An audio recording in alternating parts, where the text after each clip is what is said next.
Hallelujah. Guys are here or raptured? ఉన్నారండి, లేకపోతే పరలోకంకి కొనుపోబడ్డారా?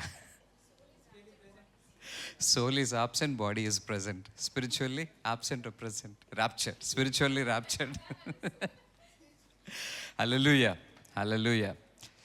ఈరోజు దేవుడు మన జీవితంలో మహోన్నతమైన కార్యం చేయబోతున్నారు. ఎంతమంది నమ్ముతున్నారు? మనందరం అదే ఎక్స్పెక్టెంట్ హార్ట్తో వచ్చాం కదండి, అవునా కదా? మనందరం కూడా దేవా మీరు నాతో మాట్లాడతారు, నా బ్రతుకు కడతారు అని ఆశతో వచ్చాం. ఆమేన్. ఈరోజు చెప్పబోయేది దయచేసి నోట్స్ తీసుకోండి, అవి మీకు బాగా బాగా సహాయం చేస్తాయి. ఓకే, మనం ఏ సిరీస్లో ఉన్నామండి? Home sweet home. మీకు చాలా బాగా నచ్చింది అది. మనలో చాలామంది వివాహం కాని బిడ్డలు ఉన్నారు కనుక వారి జీవితాలు కట్టుకోవడానికి ఇవి చాలా మెట్టులుగా ఉన్నాయి. ఆమేన్. ఓకే, మనము ముందుకు వెళ్ళిపోక మునుపు గత వారం ఏం నేర్చుకున్నామండి? గత వారం ఏం నేర్చుకున్నాం? ఏం గుర్తులేదండి. ఓకే, ఇంగ్లీష్లో చెప్తున్నారా? Okay, nice. ఇంకా మిశ్రమ కుటుంబాల్లో ఎలా ఉండాలి అనేది మనం నేర్చుకున్నాం. ఆమేన్. ఈరోజు ఒక మెట్టు పైకి వేసి, ఒక మెట్టు పైకి ఎక్కి మన జీవితాల్లో ఎలాగా ఏమి చేసుకుంటే బ్రతుకు బాగుంటుందో నేర్చుకోబోతున్నాం. ఆమేన్. హల్లెలూయా. చూడండి, నేను ఒక పాస్టర్ గారుగా నా మనసులో ఉన్న మాట నేను చెప్తాను. చూడండి, సంఘానికి వచ్చిన వారు కానివ్వండి, లేకపోతే చుట్టూ చూస్తున్న వాళ్ళు ఆరోగ్యకరంగా సంతోషంగా ఉంటే చూడడానికి బాగుంటుందా? ఎప్పుడు రోగముతో దరిద్రతతో బాధపడుతూ విరిగిన కుటుంబాలు, విరిగిన బ్రతుకులు, నలిగిన హృదయాలు, అది బాగుంటుందా? రైట్. ఏ బిడ్డైనా బాగోవాలనే తల్లిదండ్రులు వివాహంలోకి ఇస్తారు, అంతే కదండి. కానీ పరిస్థితులు బాగా అనుకూలించినప్పుడు చాలా బాధపడతారు. నాతో ఎంతమంది ఉన్నారు? హల్లెలూయా. అయితే ఇప్పుడు ఒక విరిగిన కుటుంబం తీసుకున్నాం అనుకోండి. ఆ విరిగిన కుటుంబాన్నిలో ఒక బిడ్డ పెరుగుతున్నాడు అనుకోండి. ఆ బిడ్డ యొక్క మనస్తత్వం ఎలా ఉంటుంది? తల్లులు కూడా ఉన్నారు మన మధ్యలో, మీరు చెప్పండి. ఒక బిడ్డ ఎదుగుతున్నప్పుడు విరిగిన కుటుంబం, లేకపోతే చెల్లా చెదురైపోయిన కుటుంబంలో పెరుగుతున్నాడు అనుకోండి, లేదా పెరుగుతుంది అనుకోండి. ఆమె కానీ ఆయన కానీ ఏ మనస్తత్వంతో పెరుగుతాడు? మంచి మనస్తత్వంతో పెరుగుతాడా? ఓకే, పెరిగాడు. పెరిగిన తర్వాత ఈ బిడ్డకు కూడా వివాహం అయ్యింది. అప్పుడు తను పెరిగిన వాతావరణం ప్రభావం బిడ్డ మీద ఉంటుందా లేదా? ఆ బిడ్డ ఎవరైతే పెరిగారో ఆమె కానీ ఆయన కానీ ఏదైతే చూస్తాడో దాన్నే ప్రవర్తిస్తాడు తప్ప వేరే ఒక వ్యక్తిగా రాలేడు కదా. అర్థమవుతుందా? ఈరోజు మనం నేర్చుకోబోతున్న అంశాలు ఏంటంటే, ప్రాక్టికల్గా ఏంటి చేస్తే మన బ్రతుకులు బాగుంటాయో చూడబోతున్నాం. మనం ఏ సిరీస్లో ఉన్నాం? Home sweet home series. అంటే దేని గురించి ఉంటుందండి? కుటుంబ జీవితాన్ని ఎలా కట్టుకోవాలో, వైవాహిక జీవితం ఎలా ఉండాలో ఇవన్నీ మనం నేర్చుకుంటున్నాం. ఆమేన్. మనము కానీ ఈ బిడ్డ ఇలా ఎదుగుతున్న స్థాయిలో కానీ మనం జోక్యం చేసుకోకపోతే తన తరము కూడా అలాగే ఉంటుంది. ఆమేన్. అదే మనం జోక్యం చేసుకొని, బాబు అది కాదురా మార్గం, అమ్మ ఇది కాదు మార్గం అని చెప్పి మీరు ఆ బిడ్డకు కానీ చెప్పగలిగితే ఆయన తన యొక్క మార్గాన్ని, లేకపోతే ఆమె తన మార్గాన్ని సరళం చేసుకున్నప్పుడు బ్రతుకు బాగుంటుంది. ఆమేన్, ఆమేన్, హల్లెలూయా. ఈరోజు మన జీవితంలో మనము ఏమిటి చేస్తే ముందుకు వెళ్ళి మనము మన బ్రతుకుని కట్టుకోగలమో మనం చూడగలుగుతున్నాం. ఆమేన్. దయచేసి మీ యొక్క బైబిల్ని మీరు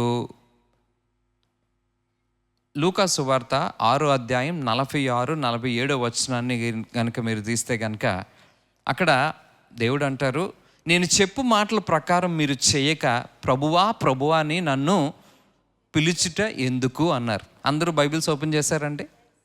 తెలుగు, ఇంగ్లీష్ అన్నీ, ఇంకేమైనా భాష వస్తే, నా యొద్దకు వచ్చి నా మాటలు విని వాటి చెప్పున చేయు ప్రతివాడును ఎవని పోలి ఇండునో మీకు తెలియజేతును అన్నారు. అవునా? దేవుడి దగ్గరికి వచ్చి ప్రభువా ప్రభు అంటాం. ప్రభు అంటే అర్థం ఏమిటండి? ఈరోజు మీరు నాతో మాట్లాడాలి, మీరు మీ బ్రతుకుని చక్కగా కట్టుకోవాలి అంటే మీరు నాతో కమ్యూనికేట్ చేయాలి, మీరు మాట్లాడాలి. మాట్లాడితే మనకి చాలా మంచి ఫౌండేషన్ పడుతుంది. ఆమేన్.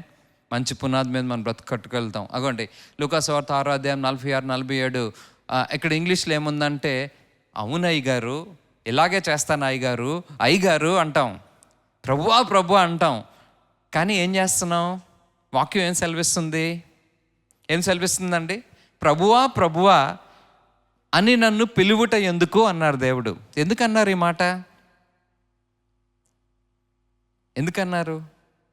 ప్రభువా అని నన్ను ఎందుకు పిలుస్తున్నారు అన్నారు.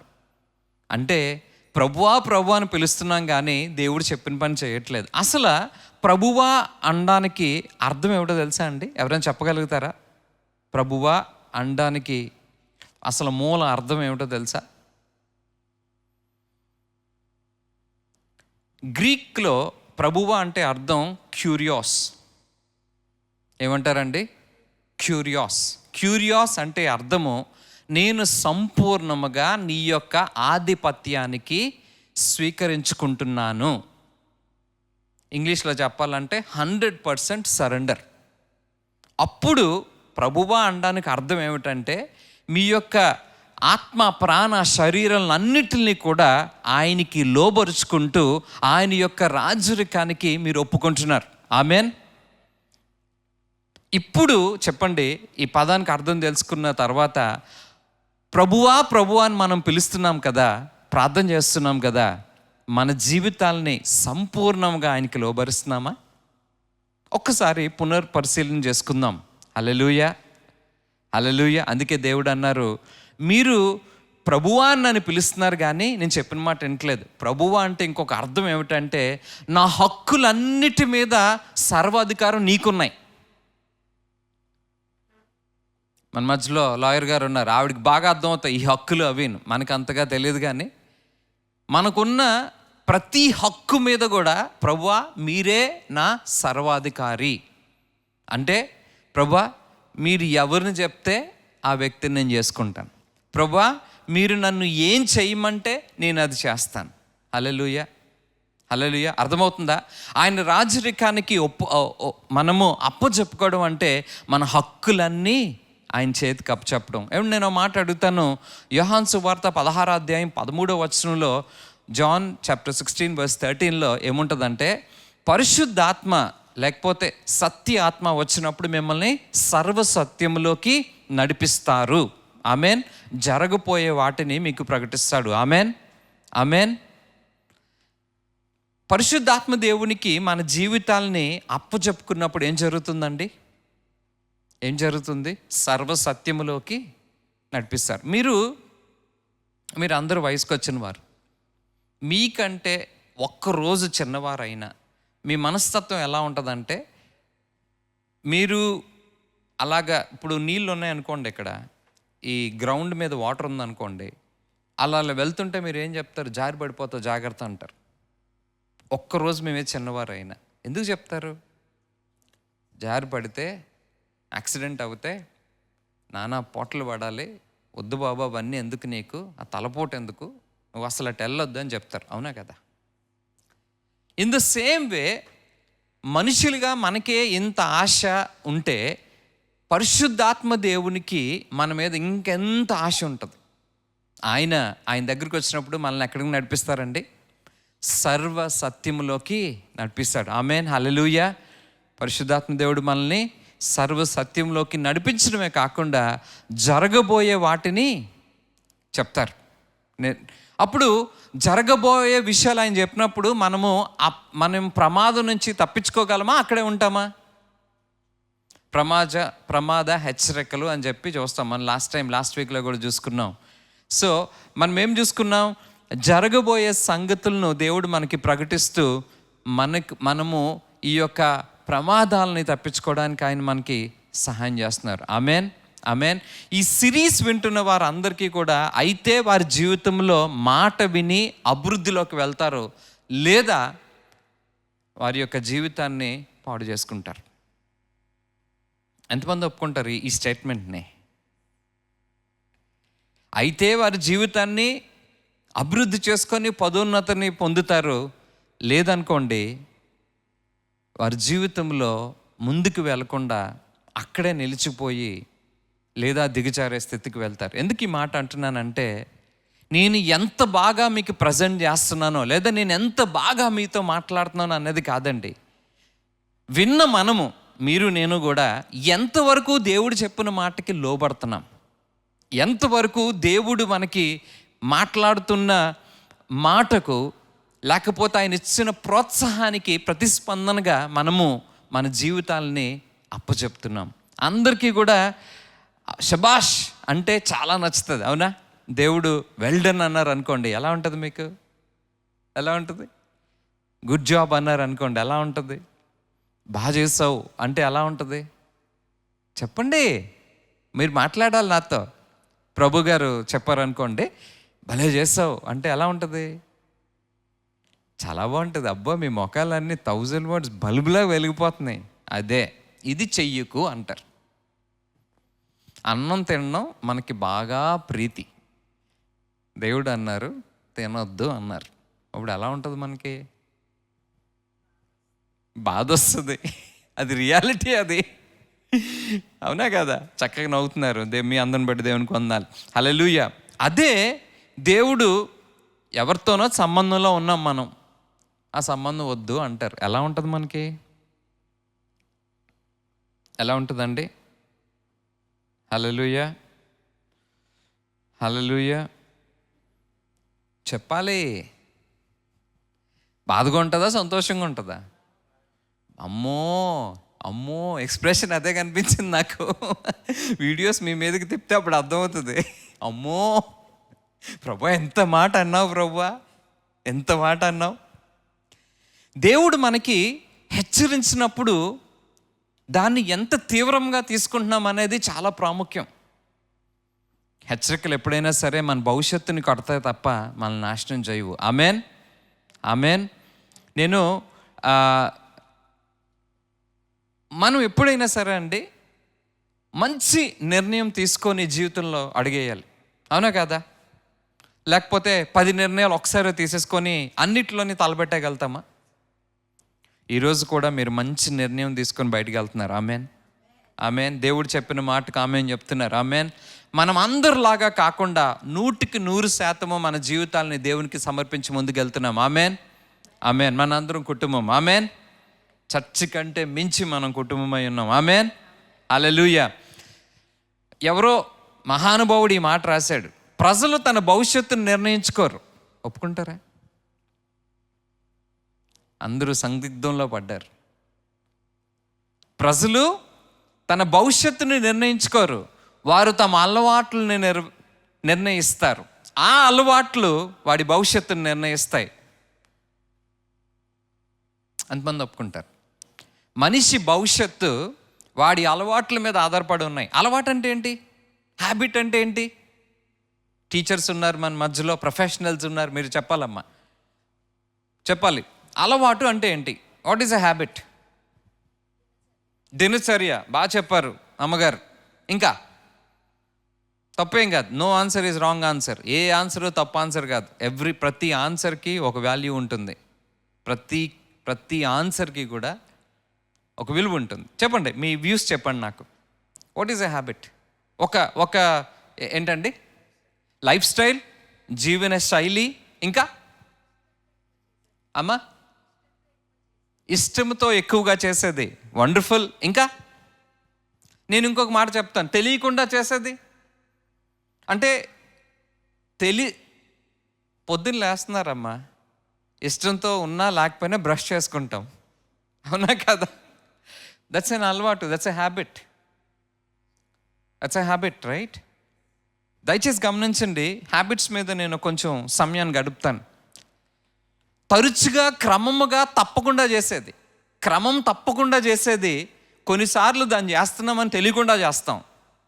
తరచుగా చేసేది. ఆమేన్. నేను ఇంకొక మాట చెప్తాను, సులువైన భాషలో చెప్తాను, మళ్ళా చేసేది. Repetitive action. అవునా? అవునంటారా కాదంటారా? ఓకే, ఇంతవరకు అర్థమైంది. హల్లెలూయా. ఓకే, మీరు సైలెంట్ అయిపోతే నేను చెప్పేది మీకు అర్థం అవ్వట్లేదు అనుకుంటాను. మీరు మాట్లాడితే నాకు అర్థం అవుతుంది. హల్లెలూయా. అలవాట్లని మనము బాగు చేసుకుంటే మన బ్రతుకులు బాగుంటాయా? మన భవిష్యత్తు బాగుంటుందా? చెప్పండి. అలవాట్లని సరి చేసుకుంటే మన భవిష్యత్తు బాగుంటుందా? బాగుంటుంది. ఓకే, స్తోత్రం. హల్లెలూయా. కీర్తనల గ్రంథం 46వ అధ్యాయం 1వ వచనం. కీర్తనల గ్రంథం 46వ కీర్తన 1వ వచనం. దేవుడు మనకి ఆశ్రయమును దుర్గమునై ఉన్నాడు, ఆపత్కాలంలో ఆయన నమ్ముకోదగిన సహాయకుడు. ఒప్పుకుంటారా ఒప్పుకోరా? ఇందాకే మీరు ఆరాధన చేశారు. ఆరాధన బృందం వారు మనల్ని చాలా చక్కగా ఆరాధనలో నడిపించారు. బిగ్గరగా చప్పలు కొట్టి దేవుడికి మహిమ తెలిచేద్దామా మన ఆరాధన బృందం గురించి? హల్లెలూయా. మనందరం రాకముందే మనకు ప్రొడక్షన్ టీం వారు ఉన్నారు, మీడియా టీం వారు ఉన్నారు, హాస్పిటాలిటీ టీం వారు ఉన్నారు. వీరందరూ కూడా మనం వారికి ఏమి డబ్బులు ఇచ్చి వాళ్ళు మన ఆన్ రోల్స్లో లేరు. వారు మిమ్మల్ని ప్రేమించి వారు ముందుగా వచ్చి వారి యొక్క తలాంతుల్ని, వారి యొక్క శక్తిని పెట్టి మీకు సేవ చేస్తున్నారు. Amen, amen. ఎప్పుడైనా సరే మన టీం వాళ్ళు ఎవ్వరికి అనిపించినా వాళ్ళకి చిరునవ్వుతో నవ్వి వాళ్ళని ప్రోత్సహించండి, ఎంకరేజ్ చేయండి. ఆమెన్. దేవుడు మనకు ఆశ్రయమైన దుర్గము అయి ఉన్నాడు, ఆశ్రయముగా ఉన్నాడు, దుర్గముగా ఉన్నాడు. ఆపత్కాలంలో ఆయన నమ్ముకోదగిన సహాయకుడు. ఆమెన్. ఆయన దగ్గరికి వెళ్తే మనకు సహాయం వస్తుందా రాదా? ఆమెన్. హల్లెలూయా, హల్లెలూయా. విరిగిన గతము, గాయపడిన జీవితము స్వస్థత పొందగలదా పొందలేదా? చెప్పాలి. గాయపడిన గతము, విరిగిన జీవితము స్వస్థత పొందగలదా పొందలేదా? పొందగలదని కొంతమంది, పొందలేదని కొంతమంది. పొందలేదని కొంతమంది ఎందుకు అంటున్నారంటే అది గతంలో జరిగింది కదండి, గతంలోకి వెళ్ళి నేను మార్చలేను అని కొంతమంది మీరు ప్రశ్నార్థంగా నన్ను చూస్తున్నారు. గతాన్ని మనం మార్చకపోవచ్చేమో కానీ ప్రస్తుతాన్ని, మన భవిష్యత్తుని మార్చుకోగలము. Amen, amen.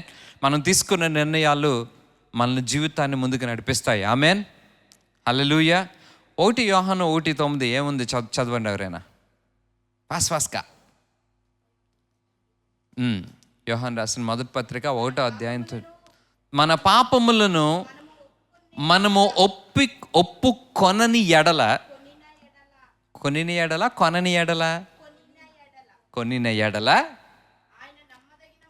ఆయన నమ్మదగిన వాడును, నీతిమంతుడును గనుక ఆయన మన పాపములను క్షమించి సమస్త దుర్నీతి నుండి మనలను పవిత్రులుగా చేయును. ఆమెన్. ఎంతమంది ఒప్పుకుంటారు?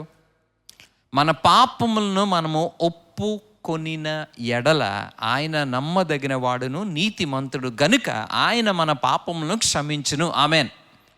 ఒప్పుకొనకపోతే పాపక్షమాపణ ఉందా? హల్లెలూయా, హల్లెలూయా. ఒప్పుకొనకపోతే పరిస్థితి ఏమిటి? మన యొక్క జీవితంలో మన పరిస్థితి ఏమిటన్నది దేవుడి దగ్గర ఒప్పుకొనకపోతే దేవుడు మనకు సహాయము చెయ్యలేరు. ఆమెన్. చాలా సందర్భాల్లో మన కుటుంబాలకు సంబంధించి, లేకపోతే మన యొక్క వ్యక్తిగత జీవితానికి సంబంధించి బలపరిచే అంశాలు మనము ఎదుర్కోవలసిన పరిస్థితుల మీద ఆధారపడి ఉంటుంది. ఎంతమంది ఒప్పుకుంటారు? హల్లెలూయా, హల్లెలూయా. మనము మన యొక్క పరిస్థితిని ఒప్పుకోకుండా, మన యొక్క జీవితం ఎలా ఉందో దేవుడి దగ్గర ఒప్పుకోకుండా మనం ముందుకు వెళ్తే అది మనకి భారభరితమైన జీవితము. ఆమెన్. ఎందుకంటే మనకు సహాయము దేవుడి దగ్గర నుంచి వచ్చిందా? రాలేదు. హల్లెలూయా. సో ముందుగా మన జీవితాలని ఎలాగ వెళ్ళాలో మనము స్టెప్స్ అన్నీ మీకు చెప్పడం జరుగుతుంది. వాటన్ని నోట్స్ తీసుకోండి, అది మీకు యూస్ఫుల్గా ఉంటుంది. ఆమేన్. నేను నా లైఫ్లో చాలామంది కౌన్సిల్ చేయడం జరిగింది. ఇక్కడ పెద్దవారు ఉన్నారు, మీరు కూడా మీ జీవితంలో ఎంతోమందిని కౌన్సిల్ చేసి ఉంటారు. మనందరికీ ఒక కామన్ గ్రౌండ్ ఏమిటంటే, ఇద్దరు సమస్యకు వచ్చినప్పుడు ఏంటమ్మా సమస్య అంటే, నేను తప్పు చేశానండి, నాది ప్రాబ్లం అండి, నాది సమస్య అండి, నాది మిస్టేక్ అండి అని అంటారా? అంతా ఆమె చేశారండి, అంతా ఈయనే చేశారండి. అంతేగాని పాస్టర్ గారు తప్పు నేనే చేశానండి అని ఎవడైనా ముందు ఒప్పుకుంటాడా? ఎవరైనా ఒప్పుకుంటారా? ఫ్యామిలీ సమస్యలు ఏది చూసుకున్నా ఒకరి మీద ఒకరు నిందేసుకోవడంతోనే సరిపోతుంది. కానీ సమస్య నాదండి, నా వల్ల ప్రారంభమైంది, నేను కారకుడును అని కానీ గ్రహిస్తే సంసారాలు కట్టబడి ఉంటాయి. ఆమేన్. ఎంతమంది ఒప్పుకుంటారు ఈ మాట? ఒక బిల్డింగ్, ఒక సముదాయం ఏదైనా నుంచోవాలి అంటే దాని యొక్క ఫౌండేషన్ లేదా పునాది పటిష్టంగా ఉండాలి. అవునా కదా? పునాదే సరిగ్గా లేకపోతే ఏమవుతుందండి? బిల్డింగ్ ఉంటుందా? మార్ష్ ల్యాండ్స్ అంటారు. మార్ష్ ల్యాండ్స్ అంటే నీళ్ళతో నింపబడి ఉన్నది. ఆ నీళ్ళతో నింపబడి ఉన్న దాంట్లో ఫౌండేషన్ నుంచోదు. ఫౌండేషన్ నుంచోవాలంటే ఎంతవరకు అంతవరకు ఆ మార్ష్ ల్యాండ్ తీసేయాలి, లేదా దాన్ని ఫిల్ చేయాలి. అప్పుడు ఫౌండేషన్ స్ట్రాంగ్ ఉంటుంది. మనం ఉన్న ఇసుక తోట ఏరియా అంతా అలాంటిదే ఒకానొక టైంలో. అదంతా ఫుల్, ఈరోజు అంటే బిల్డింగ్స్ మీకు కనపడుతున్నాయి, కానీ అదంతా మార్ష్ ఏరియాస్, వెంకోజీపాలెం, ఇసుక తోట, ఇవన్నీ కూడా. ఈరోజు చూస్తే బిల్డింగ్స్ ఉన్నాయి, ఎలా ఉన్నాయి? ఫౌండేషన్ పటిష్టంగా ఉన్నాయి. దుబాయ్ అలాంటి ప్రదేశాల్లో అయితే ఫుల్ మీకు ఇసుకే ఉంటుంది. అవునా? ఎడార్లోని వారు బిల్డింగ్స్ ఎలా కట్టారండి? బిల్డింగ్స్ ఎలా కట్టారు? ఇసుక మీద కట్టారు. ఎలా కట్టారు? ఫౌండేషన్ అనేది స్ట్రాంగ్గా లేకపోతే కనుక ఆ బిల్డింగ్ నుంచోదు. అలాగే మన యొక్క పునాదులు కూడా స్ట్రాంగ్గా లేకపోతే మన భవిష్యత్తులు, మన యొక్క సంసారాలు, కుటుంబ వ్యవస్థ అనేది ఉండదు. ఆమేన్, ఆమేన్, హల్లెలూయా. మనము గతము నుండి వస్తున్నప్పుడు కొంత బాధ, నొప్పి, లేకపోతే వాటితో వచ్చి మన భవిష్యత్తులో సంతోషంతో, సమాధానంతో ఉండాలి అంటే అది జరగని పనండి. ఆమేన్, హల్లెలూయా, హల్లెలూయా. దేవుడు మొట్టమొదట మన యొక్క జీవితాన్ని స్వస్థపరచడానికి అనుమతించాలి. అనుమతించినప్పుడు మన లోపల నుంచి ఆయన స్వస్థత చేస్తూ వచ్చినప్పుడు మనం భవిష్యత్తులో దేవుడు మనకి అనుగ్రహిస్తున్న సంతోషం కానివ్వండి, సమాధానం కానివ్వండి, సంతృప్తి కానివ్వండి, విడుదల కానివ్వండి, ఇవన్నిట్లో వెళ్ళగలుగుతాం. ఆమేన్. ఒప్పుకుంటున్నారా? నేను చెప్పిన పాయింట్స్ అర్థమవుతున్నాయా? హ్యాబిట్స్ గురించి మొదలు పెట్టాను నేను స్లోగా పాయింట్కి వస్తున్నాను. ఎప్పుడైనా చెట్టుకి పండిన మామిడి పండు తిన్నారా? చెట్టు మీదే పండిన మామిడి పండు, చిలకొట్టులు గొన్ను ఉంటాయి. అలాగా మేము అమలాపురం లాస్ట్ టైం మిషన్ ట్రిప్కి వెళ్ళినప్పుడు గిల్మెన్ మాకు పొద్దున్న లెగిసేసరికి బ్రదర్ గిల్మెన్ మంచి మామిడి పళ్ళు తెచ్చిపెట్టారు. ఆ చెట్టు అంట మన పాస్టర్ గారు అమెరికాకి వెళ్ళక మునుపు నాటిన చెట్టు అంట. అది చాలా బాగున్నాయి. అది తింటే ఎలా అనిపిస్తుంది మనకి? మీ ఎక్స్ప్రెషన్ ఏంటి? I want to see your expression. అబ్బా నైస్. ఇంకా నెక్స్ట్ ఫ్రమ్ దిస్ సైడ్. మంచి పండు తిన్నారు, ఎలా అనిపిస్తుంది? బాగుందన్నారు, ఎంత బాగుందా అన్నారు. ఓకే, దేవుడు కూడా ఎంత బాగుందో జీవితము, ఆహా మూమెంట్ మనకు రావాలి అంటే మన యొక్క గతంలో ఉన్న బాధను దాన్ని విడిచిపెట్టి దేవుడు మనకు అనుగ్రహిస్తున్న సంతోషం, దేవుడు మనకు అనుగ్రహిస్తున్న దానికి ముందుకు వెళ్ళాలి. ఆమెన్, హల్లెలూయా. ఇంకో మాట నన్ను చెప్పనివ్వండి. మీ గతం చూసినప్పుడు ఎనాలిసిస్ చేయొచ్చు. అంటే మీరు ఇది అని చెప్పొచ్చు. కానీ దేవుని కృపను బట్టి విరిగిన హృదయాలు, నలిగిన కుటుంబాలు, లేదా విరిగిన కుటుంబాలు, నలిగిన హృదయాలు, లేకపోతే చెడు అలవాట్లతో ఉన్న కుటుంబ సమస్యలు కానివ్వండి, ఇవన్నీ సంపూర్ణంగా చేయబడతాయి. ఆమెన్.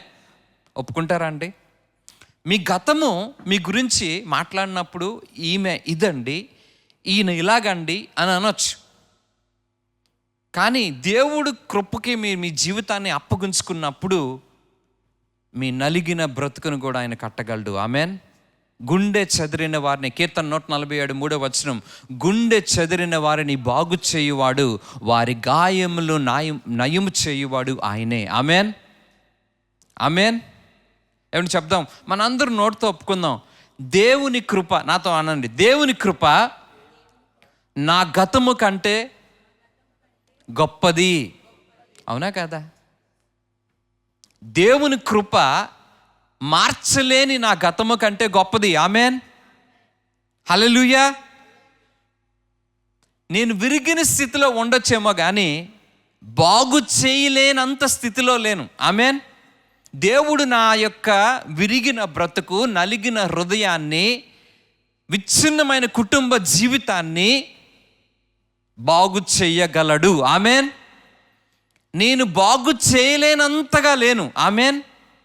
ఎందుకంటే నా సృష్టికర్త బాగు చేయగలిగిన సమర్థుడు. ఆమెన్. ఆయనకున్న గొప్ప విషయం ఏమిటంటే, బూడిదకి ప్రతిగా పూదండని ఇస్తానన్నారు. పూదండ అంటే ఏంటో తెలుసా? మీ అండర్స్టాండింగ్ చెప్పండి. ఓకే, బూడిద అంటే యాష్, రైట్ ట్రాన్స్లేషన్ చెప్పారు. ఇప్పుడు ఈ మైక్ స్టాండ్ తీసుకుందాం ఎగ్జాంపుల్. ఓకే, ఈ మైక్ స్టాండ్ని నేను హైయెస్ట్ డిగ్రీలో పెట్టాను అనుకోండి. సమ్ 2000, 3000, 4000 డిగ్రీ సెల్సియస్ సెంటిగ్రేడ్లో పెట్టినప్పుడు ఇదేమవుతుంది? ఓకే, 10,000 సెల్సియస్ డిగ్రీ సెంటిగ్రేడ్ ఇదేమవుతుంది? ఇది కరిగిపోయి ఏమైపోతుంది? మొద్దు అయిపోతుంది. దానికి రూపం ఉందా? దాన్ని ఇంకా ఇంటెన్స్ హీట్ పెడితే బూడిద ఉంటుంది, అక్కడ ఏముండదు. అలాంటిది దేవుడు అంటున్నాడు, రూపం లేని పాడైపోయిన బ్రతుకు ముద్దలాగా అయిపోయింది, బూడిద అయిపోయిన దానికి ఇంత రూపాన్ని ఇస్తాను అంటున్నాడు. అది మన దేవుడికి ఉన్న సామర్థ్యం. ఆమెన్. ఇది ఒక ఉదాహరణ. అది మన దేవుడికి ఉన్న సామర్థ్యం అండి. ఆమెన్. దేవుని కృప మన గతము కంటే గొప్పది. నలిగి ఉన్న మన హృదయాలను, విరిగి ఉన్న మన బ్రతుకులను బాగు చేసిన స్థితిలో పెట్టగలిగిన వాడు. ఆమెన్. ఆమెన్. హల్లెలూయా. మనం ఇవన్నీ చదువుతుంటే మీరు అంటారు, పాస్టర్ గారు కుటుంబ వ్యవస్థ అన్నారు, భార్య అన్నారు, భర్త అన్నారు, అవన్నీ రాకుండా ఈ టాపిక్ ఏంటి మాట్లాడుతున్నారు అనొచ్చు మీరు. కానీ ఇదేదో డీవియేషన్ అనుకోవద్దు. డీవియేషన్ అంటారా? డీవియేషన్ కాదు. మీరు వివాహం కావాలి అంటే వివాహ వ్యవస్థలోకి వెళ్తున్న బిడ్డలు మీ గతంలో ఉన్న బ్యాగేజ్ని తీసుకెళ్లకుండా విడిచిపెడితే ఆహా మూమెంట్ ఉంటుంది మీకు. ఈ గతంలోకి దీన్ని కూడా మోసుకెళ్ళారు అనుకోండి, కట్టుకున్నోడికి సుఖం ఉండదు, మీకు సుఖం ఉండదు. ఈరోజు ఈ ప్రాక్టికల్ స్టెప్స్లో మన జీవితాన్ని కట్టుకుందాం. ఆమెన్. ఆమెన్. మొట్టమొదటి స్టెప్, మిమ్మల్ని ఏంటి విరిచిన స్థితిలో పెట్టింది? అసలు మీరు ఈ స్థితికి రావడానికి కారణం ఏంటి? దాన్ని ఒకసారి ఒప్పుకోండి. కొన్నిసార్లు మనం ఎలా బిహేవ్ చేస్తామంటే బ్యాండేజ్ చేస్తాం, చక్కగా నవ్వుతాం, చాలా అందంగా తయారవుతాం. ఎవ్వరికి మన బాధ ఏంటో కూడా తెలియదు. బాధపడుతున్న వ్యక్తికి, సృష్టించిన దేవుడికి తప్ప ఇంట్లో వాళ్ళు కూడా అర్థం కాదు. ఎంతమంది ఈ పొజిషన్ మీకు అర్థమవుతుంది? అది ఇర్రెస్పెక్టివ్ ఆఫ్ వయసుతో సంబంధం లేదు. వయసుతో సంబంధం లేదు. చంటి బిడ్డ మొదలుకొని పెద్దవాళ్ళ వరకు. హల్లెలూయా, హల్లెలూయా, హల్లెలూయా. ముందు మీరు ఆ పరిస్థితికి మిమ్మల్ని ఎందుకు తీసుకొచ్చింది? అసలు ఎందుకు మీరు అక్కడ ఉన్నారు? అది మన తల్లిదండ్రుల ద్వారాగా వచ్చిందా అంటే అమ్మ తరపు వారి నుంచి వచ్చిందా, నాన్న తరపు వారి నుంచి వచ్చిందా? తల్లిదండ్రులు అన్నవారు బిడ్డలకి సంతోషాన్ని, సంతృప్తిని ఇవ్వాలి, కానీ బాధను కూడా ఇచ్చిన తల్లిదండ్రులు కూడా ఉన్నారు. దానివల్ల మీరు ఆ పరిస్థితిలో ఉన్నారా? లేదా మీ జీవితంలో వివాహము విచ్ఛిన్నం అయిపోయి మీరు విడాకుల వరకు వెళ్ళారు, లేదా పెళ్లి చేసుకుంటానని నమ్మించి పెళ్లి చేసుకోవట్లేదు, లేదా మిమ్మల్ని మోసం చేశారు, ఏదేదో కళ్ళబుల్లి కబుర్లు చెప్పి పెళ్లి చేసుకున్నారు, తీరా పెళ్ళి అయిన తర్వాత మీకు అర్థమైంది మోసపోయారని. అది మిమ్మల్ని బాధలో దించుతుందా? లేదా మిమ్మల్ని ఎవరూ పట్టించుకోవట్లేదు, నన్ను వదిలేశారు అన్న తృణీకరణ మిమ్మల్ని బాధలో దించుతుందా?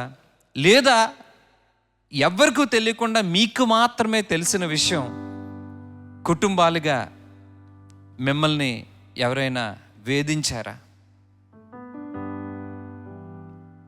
లేదా మీరు చేసిన పాపం, అది శరీరంతో కావచ్చు, మానసికం కావచ్చు, లేదా తప్పుడు నిర్ణయాలు తీసుకొని పొరపాటు వల్ల ఇక్కడ నుంచొని ఉన్నామా? లేదా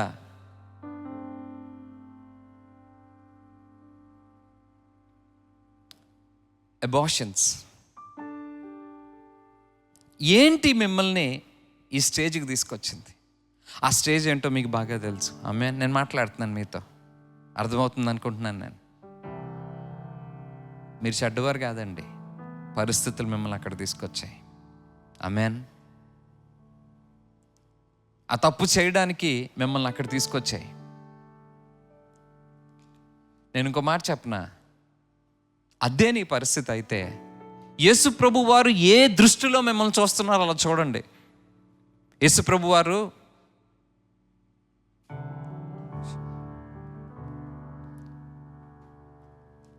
తప్పు చేసి దొరికిన అమ్మాయిని ఏమని పిలిచారు, ఏమని సంబోధించారు? అమ్మ అన్నారు. అమ్మ అంటే బిడ్డకి తల్లి. అమ్మాయిని ఎవరిని పెళ్లి చేసుకుంటారా? అమ్మాయి దొరికిన అమ్మాయి సంసారం ఉంటుందా? దేవుడు ఏం చూశారు? ఓకే, రెండోది, పెళ్ళైన తర్వాత ఏం జరుగుతుంది? బిడ్డలు పుడతారు. దేవుడు ఆమెను చూసినప్పుడు ఒక తల్లిగా చూశారు. ఐరోపా ఖండాన్ని అంతటికి సువార్త తీసుకెళ్ళడానికి మగ్దలేని మరియను దేవుడు వాడుకున్నారు, అకృపించారు. ఆమెన్. 2 కొరింథీయులకు రాసిన పత్రిక 10వ అధ్యాయం 5వ వచనంలో ఉంటుంది, మీ యొక్క మనసులో ఉన్న ప్రతి ఆలోచనని చెరపట్టి దేవుడు పాదాల దగ్గర పెడితే బాగుంటుంది. ఆమెన్. అంతేకాకుండా యేసు ప్రభు వారు ఏ కోణంలో మిమ్మల్ని చూస్తున్నారో మీరు కూడా అదే కోణంలో మిమ్మల్ని మీరు చూడండి. దేవుడు అన్నారు, మీరు నీతిమంతులు అన్నారు, మీరు పరిశుద్ధులు అన్నారు, మీరు నేను ముట్టుకున్నవాడు నాకు అనుభవం ముట్టుకున్నవాడు అన్నాడు. అవునన్నారా కాదన్నారా? మీరు కూడా అదే దృక్పథంతో చూసుకున్నప్పుడు మీ పరిస్థితిని దేవుడి దగ్గర ఒప్పుకొని ముందుకు వెళ్తే మీ బ్రతుకు బాగుంటుంది. ఆమెన్. హల్లెలూయా, హల్లెలూయా, హల్లెలూయా. నాకేం వినిపించట్లేదండి అని నేను చెప్పేది మీకు అర్థం కావట్లేదు అనమాట. విలాప వాక్యాలు 3వ అధ్యాయం 19 వచనం నుంచి 22 వచనం వరకు చూసుకుంటే, నా బాధ, నా దురవస్థ, నేను తాగిన ద్రావకము చేదు నేను గుర్తు చేసుకుంటున్నాను. ఖచ్చితంగా నేను వాటిని గుర్తు చేసుకొని నాలో నేను కృంగిపోయి ఉన్నాను. బైబిల్లో ఉందా లేకపోతే ఇంకెక్కడి నుంచి అని చదువుతున్నానా? కృంగిన స్థితి మనకు ఉందా లేదా? కానీ నేను దాన్ని గుర్తు చేసుకున్నప్పుడు నాకు ఆశ కలుగుతూ ఉంది. ఆమెన్. మీరు అందుకే సంఘానికి వచ్చారు. సంఘానికి ఎందుకు వచ్చారు ఈరోజు? నా బ్రతుకును నువ్వు కడతావు ప్రభా, నా జీవితాన్ని నువ్వు మారుస్తావు ప్రభా అని చెప్పి వచ్చాం. ఆమెన్. యెహోవా కృప కలిగిన వాడు, ఆయన నిబంధన నమ్మకత్వాన్ని బట్టి మనము ఇంకను పూర్తిగా నాశనము కాలేదు. ఆమెన్. నాశనం అయిపోయామండి, బ్రతికే ఉన్నాం కదా. హల్లెలూయా. 23వ వచనం, అనుదినము నూతనముగా ఆయన వాత్సల్యము పుట్టుచున్నది, నీవు ఎంతైనా నమ్మదగిన వాడువు. ఆమెన్. హల్లెలూయా. ఇవన్నీ నా మాటలు అంటారా? పరిశుద్ధాత్మ దేవుడే మీతో మాట్లాడుతున్నాడు. దేవుడే ఆత్మస్వరూపంగా మీతో మాట్లాడుతున్నారు. హల్లెలూయా. దేవుడు మనం దుఃఖించడానికి సమయం ఇస్తాడు. ఒప్పుకుంటారా ఒప్పుకోరా? మళ్ళీ ఆలోచనలు వస్తాయి, ఏడుస్తాం. అయ్యో, మీరు మంచి డ్రెస్ అయన్ చేసుకుంటున్నారండి, అయన్లో కాలిపోయిందండి, ఎలా ఉంటుంది మనకి? అదే కలరు చర్చ్కి వేరే వాళ్ళు వేసుకొచ్చారు. మీ పరిస్థితి ఏమిటి? దేవా, అదే మనసుకి గాయం తగిలితే, అదే వ్యక్తులు మన కళ్ళ ముందు కనపడితే, నేను మాట చెప్పనా, అనుదినము నూతనముగా ఆయన వాత్సల్యము పుట్టుచున్నది. ఇంగ్లీష్లో ఏముంటుందంటే, his mercies are new every morning. ప్రతి దినము ఆయన కృప, కొత్త దినానికి కొత్త కృపనిస్తున్నాడు. అలా ఎలాగైతే కొత్తదిగా వస్తుందో, కృప కూడా అలా వెంబడి అలా ఆయన మనకు ప్రసాదిస్తున్నాడు. ఆమేన్, హల్లెలూయా, హల్లెలూయా. దేవుడు దుఃఖించడానికి సమయాన్ని ఇస్తాడు, కానీ ఎప్పుడు మనల్ని అక్కడ విడిచిపెట్టాడండి. ఆయన మనల్ని కృపకు ఆహ్వానిస్తున్నాడు. ఎప్పుడు దుఃఖపడినా కృపకి ఆహ్వానం ఉందని మర్చిపోకండి. ఆయన కృపకు ఆహ్వానం ఉంది. ఆయన కృపకి ఏమైనా ఇచ్చి మనం రుణం తీర్చుకోగలమా? ఇందాక లాస్ట్ పాట ఏం పాడారు మీరు? వందనం యేసయ్యా. ఆయన కృపకు ఏమైనా ఇచ్చి మనం తీర్చుకోగలమా? హల్లెలూయా. మీ గాయాలు మీ యొక్క నొప్పిని ప్రేరేపిస్తాయి, లేకపోతే మీ గాయం మీ నొప్పిని జ్ఞాపకం చేస్తాయి. కానీ అదే నొప్పితో నువ్వు బ్రతకవలసిన అవసరం లేదు. ఇందాక పాస్టర్ గారు అడిగారు, ఏంటి మనం కోల్పోయామంటే ఐడెంటిటీ అన్నారు. మీ ఐడెంటిటీ మీ నొప్పి, మీ బాధ కాదండి. హల్లెలూయా. ఆ నొప్పే మీ ఐడెంటిటీగా ఉండవలసిన అవసరం లేదు. ఆయన కృపలో సమస్తం మారగలదు. ఆమెన్. చితికిన బతుకుని ఆయన కట్టగలడు. ఆమెన్. దేవుడిని మన జీవితాన్ని ముందుకి వెళ్ళడానికి మనం అనుమతిద్దాం. ఆమెన్. రెండో మెట్టుగా నేను చెప్తున్నాను, మీరు సైకిల్ అంటారు, రకరకాల సైకిల్స్ ఉంటాయి. చిన్నప్పటి నుంచి ఎన్నో సైకిల్స్ చదువుకుంటాం మనం. సైకిల్ బ్రేక్ అయితే ఏమవుతుంది? ఆ సైకిల్ బ్రేక్ అవ్వలేదు అనుకోండి, అదే సైకిల్ కంటిన్యూ అవుతుంది. అదే సైకిల్ బ్రేక్ అయితే కొత్త సైకిల్లోకి వెళ్తారు. అగ్రీడ్? లాజిక్. మన యొక్క గతంని మనము దాన్ని డీల్ చేయలేదు అనుకోండి, అది ముందుకి కంటిన్యూ అవుతుందా? కంటిన్యూ అవుదా? అర్థమవుతుందా? హల్లెలూయా. దానికి డెత్ సైకిల్ అంటారు. చూడండి, ప్రతి మనిషిలో బాధ అనేది ఉంటుందా ఉండదా? ఆ బాధ వలన మనసులో చేదు అనుభవం వస్తుంది, అవునా కదా? చేదు అనుభవం నాకు వచ్చింది అనుకోండి, ఓకే, నాకు ఇప్పుడు ఏం కనిపిస్తుంది? ఎలా కనిపిస్తుంది? డార్క్గా కనిపిస్తుంది. తెలుగులో సామెత ఉంటుంది, పచ్చకామూరులో వచ్చినోడికి లోకమంతా పచ్చగా ఉందండి. ఇప్పుడు నా గతంలో, ఇగోండి ఇక్కడ నా గతం ఉంది, నా గతంలో బాధ ఉంది, బాధను నేను పెట్టుకున్నాను. ఈ బాధను పెట్టుకున్నప్పుడు, ఈ బాధను నేను పెట్టుకొని నేను వెళ్తున్నప్పుడు ఈ బాధలో నుంచే చూస్తున్నాను. ఈ ఫిల్టర్ అయిపోయింది ఇది నాకు. ఈ ఫిల్టర్లోంచే చూస్తున్నాను. ఇది చూస్తున్నప్పుడు అందరూ చెడ్డోళ్ళే, నేను ఒక్కనే మంచిదాన్ని. అప్పుడప్పుడు నేను కూడా నచ్చను. హల్లెలూయా. ఎప్పుడైతే నేను నా యొక్క జీవితంలో ఈ విధంగా నడుస్తున్నప్పుడు రిలేషన్షిప్స్ బాగుంటాయా బాగోవా? ఈ నల్ల కళ్ళజోళ్ళలోంచి చూస్తే నల్లగా కనపడుతుంది, పక్కోడు తెల్లగా కనపడతాడు, నల్లగా కనపడతాడు. నచ్చలేదండి, వాళ్ళు తెల్లగానే ఉంటారు.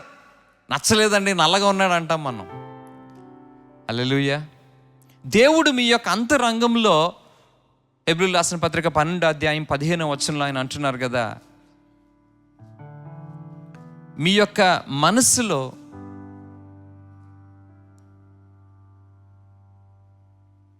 హల్లెలూయా. నాకు ఎవరిని చదివి సహాయం చేయండి.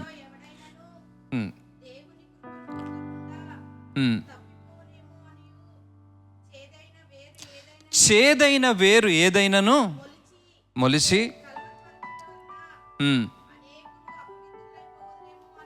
హల్లెలూయా. చెప్పమ్మా, చదువు. చాలమ్మా. అపవిత్రులు అయిపోతున్నారు. మనము స్వస్థతకు కానీ అనుమతి ఇవ్వకపోతే మనం ఏమైపోతామండి? అపవిత్రులు అయిపోతాం. ఆమెన్, హల్లెలూయా. ఒప్పుకుంటారా ఒప్పుకోరా? హల్లెలూయా. దేవుడు ఎంతకైనా నమ్మదగిన దేవుడు. ఆమేన్. హల్లెలూయా, హల్లెలూయా. నాకేం వినిపించట్లేదు మీ మాటలు. అంటే నేను బాగా చెప్పట్లేదు అనమాట, మీకు అర్థమైనట్టు ఏం చెప్పట్లేదు నేను. ఏమండి, మీ జీవితంలో ఈ బాధను పెట్టుకొని కుంటుతా నడుస్తున్నారా? బతుకు చక్కగా వెళ్ళబోచుతున్నారా? నేను మళ్ళా చెప్తున్నాను, ఎప్పుడైతే ఈ బాధను నేను పెట్టుకుంటున్నానో, నడుస్తున్నానో, దీన్ని డీల్ చేయట్లేదో, నాతో ఉన్న సంబంధాలన్నీ చెడిపోతాయి. అవునా కదా? మీరు ఏదైతే మార్పు చెందడానికి అవకాశం ఇవ్వట్లేదో, ఆ మార్పు చెందకుండా మీరు దాన్ని మీ యొక్క తరాలకు కూడా పంచిపెడుతున్నారు. హల్లెలూయా, హల్లెలూయా. మీ పరిస్థితుల్లోకి దేవుడిని ఆహ్వానించండి. ఆమేన్, హల్లెలూయా. దేవుడు అంటున్నారు, యెషయా గ్రంథం 61వ అధ్యాయం 1-3 వచనాల్లో ఆయన అన్న మాట, గుండె పగిలిన వారికి బాగు చేయడానికి, దుఃఖించే వారు అందరినీ ఓదార్చడానికి, బూడిదకు బదులుగా అందమైన పూదండనుగా, దుఃఖానికి బదులుగా ఆనంద తైలము, కృంగిన మనసుకు బదులుగా స్తుతి వస్త్రమును ఇవ్వడానికి దేవుడు నన్ను పంపించారని రాసి ఉంది. దేవుడు కేవలము విరిగిన వాటిని తొలగించడండి, ఆయన వాటిని మార్చి కొత్తగా భర్తీ చేస్తాడు. ఆమేన్, హల్లెలూయా. మనము ఇప్పుడు ఇది వేసుకున్నానండి, చిరిగిపోయింది. చిరిగిపోతే దీన్ని కుట్టుకొని వేసుకుంటామా? ఇంకోటి కొత్తది కొనుక్కొని వేసుకుంటామా? కొన్ని కుట్టినంత వరకు ట్రై చేస్తాం, బట్ మామూలుగా మాట్లాడుకుంటే రీప్లేస్ చేస్తాం. దేవుడు అంటున్నారు, నేను మనిషిని కనుక కుట్టుకుంటాను, నా ఆర్థిక పరిస్థితిని బట్టి లేదో కొనుక్కుంటాను. దేవుడు అలా కాదండి. దేవుడు అంటున్నారు, విరిగిన వాటిని తొలగించడమే కాకుండా, నలిగిన హృదయాన్ని తొలగించడమే కాకుండా, ఆయన కొత్త హృదయంతో భర్తీ చేస్తా అన్నాడు. దేవుడు ఏమన్నాడు? మాంసపు గుండెని ఇస్తా అన్నాడా లేదా? హల్లెలూయా. మన జీవితంలో స్వస్థత ఎప్పుడు ఆగిపోతుందో తెలుసా? దేవుడి దగ్గర ఒప్పుకోకుండా కప్పిపుచ్చుకున్నప్పుడు. మనము దేవుడి దగ్గర ఒప్పుకోకుండా కప్పిపుచ్చుకున్నప్పుడు స్వస్థత అనేది ఆగిపోతుంది. ఆమేన్. దేవుడి దగ్గర దాగుడు మూతలు ఆపేసి మీ పరిస్థితి ఏమిటో ఆయన దగ్గర నేర్చుకోండి. ఆమేన్, హల్లెలూయా. మీకు స్వస్థత ఏ కోణంలో అవసరమో మొట్టమొదట గ్రహించండి. అంతే తప్ప అంతా బాగుంది అని చెప్పి దేవుడి దగ్గర కూడా మనుషులు ఎదుటిన ఫాల్స్ మాస్క్ వేసుకున్నట్టుగా వేసుకోవద్దు. హల్లెలూయా. మీ మనసులో ఆ బాధ ఎన్ని సంవత్సరాల నుంచి ఉంది, ఎందుకు ఉంది, ఎవరి వల్ల కలిగింది, ఎందుకు కలిగింది, ఆ బాధ ఈ రోజుకి నా యొక్క అనుదిన క్రమంలో ఎంత ప్రభావం చూపిస్తుంది, అవన్నీ కూడా దేవునికి అప్పచెప్తాం. హల్లెలూయా.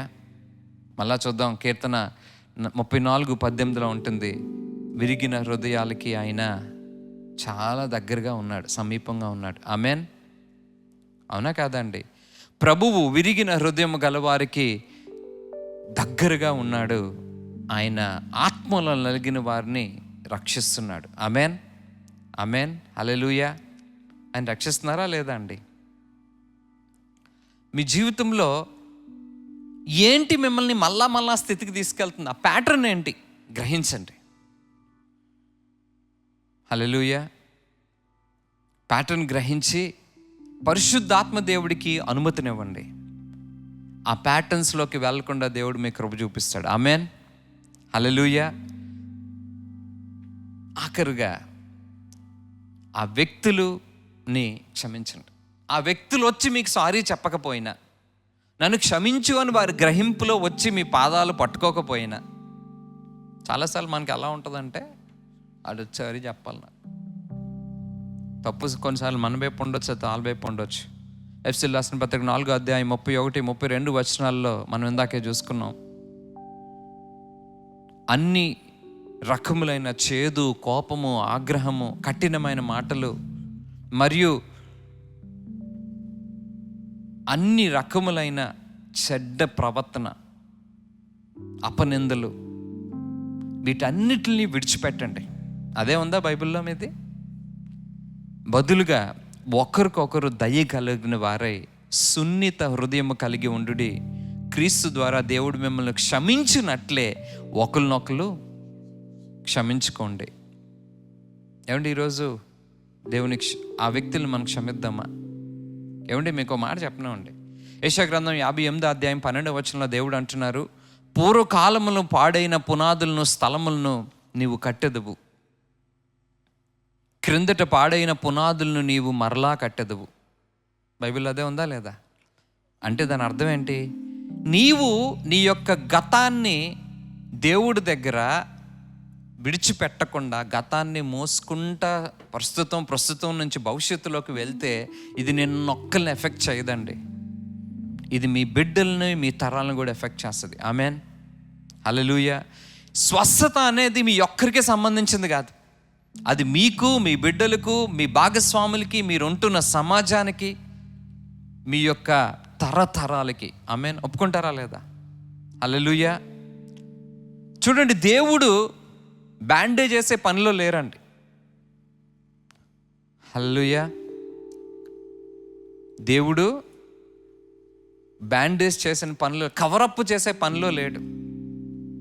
కంప్లీట్గా మేకోవర్ చేసే పనిలో ఉన్నాడు ఆయన.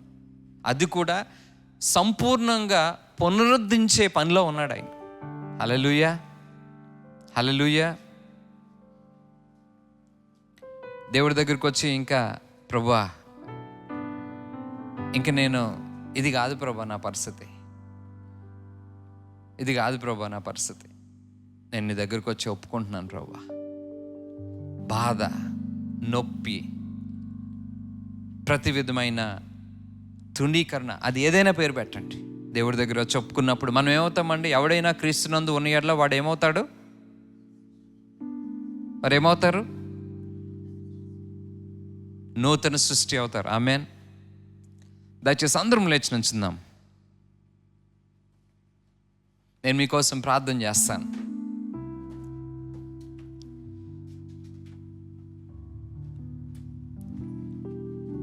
దేవా, ఈ యొక్క మధ్యాహ్న కాల సమయంలో, ఉదయకాల సమయంలో ప్రభువా, మీ సన్నిధిలోకి రావడానికి ఇచ్చిన ఈ యొక్క కృప బట్టి మీకు వందనాలు తండ్రి. మమ్మల్ని స్వస్థపరిచి, పునరుద్ధరించి, విమోచించి పనిని బట్టి మీకు వందనాలు ప్రభా.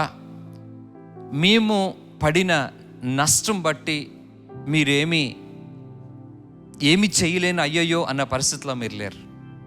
లేదా మా గతమును బట్టి వీడు బతికేలాగా అయిపోయింది, ఏం చేయలేనన్న పరిస్థితిలో మీరు లేరు దేవా.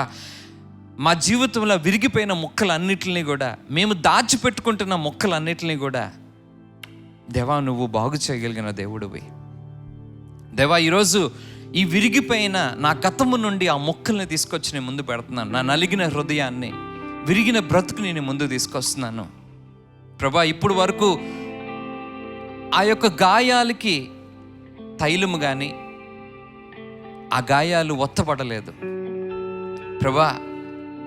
బాగు చేయడానికి అనుమతి ఇవ్వని గాయాలను తీసుకొచ్చి నేను ముందు పెడుతున్నాను. నా గతంలో ఉన్న విఫలాలు ప్రభా, నేను మర్చిపోవాలి అనుకుంటున్న ఆలోచనలు ప్రభా, నా యొక్క మౌనములో నేను నాతో పాటు తీసుకొస్తున్నవన్నీ కూడా నీ పాదాల దగ్గర నేను పెడుతున్నాను నాయనా.